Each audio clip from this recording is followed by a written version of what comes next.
in northern Minnesota right now, things are exploding. It's been warm and we just got our big spring rain and things are in bloom. So I want you to start thinking about what you're going to be harvesting this summer.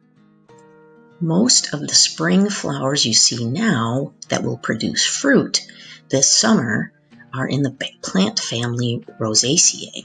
They all share common flower pattern, 5 petals with the beautiful little stamens in the center.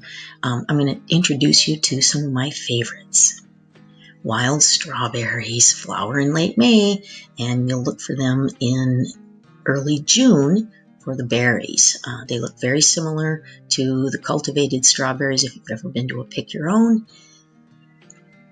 The leaf is composed of 3 leaflets with that deeply toothed edge and those beautiful 5-petaled flowers, a cluster of them usually.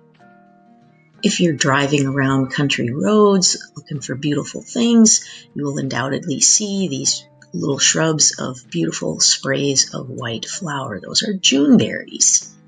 And they're often in clusters here and there along the road, and they're often next to these little green shrubs, which is actually chokecherry, which blooms just a little bit later. When Juneberries are getting ready to bloom, you'll see the leaves haven't always fully expanded and they're a little white on the underside. That's because they're a little fuzzy. And then the flowers are on the tips of the twigs in little clusters. Juneberry leaves are quite distinctive in that they're more rounded than some of the other fruits. They have a very distinctive tooth edge, and they're a little bit fuzzy, very soft. The Juneberry blossoms are more open and airy than, say, the wild cherries or the crabs because they have longer, thinner white petals that do not overlap. Compared to the Juneberry, which has its flowers on the tips of its branches or twigs, the wild cherries and crabs tend to produce their flowers on clusters that are either upright or hanging from the branches of the twigs.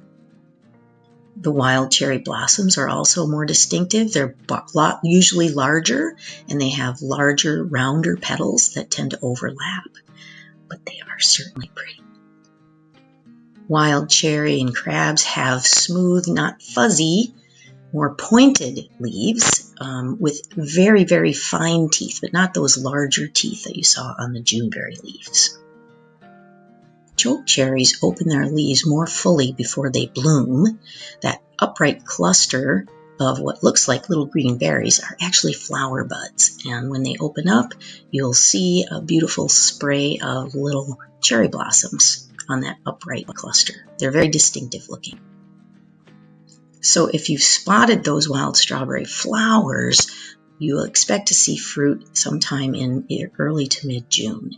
Get there when they're ripe. They are absolutely delicious. And just like harvesting an apple from a tree, harvesting all the fruit off of these plants doesn't hurt them at all, unlike, digging the plant up would hurt it. Juneberries are called that because in the southern parts of Minnesota, the berries are often ready in June. But in northern Minnesota, it's more like mid-July. They get deep purple when they're ripe, and the birds love them. So you're going to have to do a little competition there. It's always nice to leave a few for the birds because, they get hungry too. Look for the ripening wild cherries and crabs in late July or August. There are several different species and they ripen at different rates.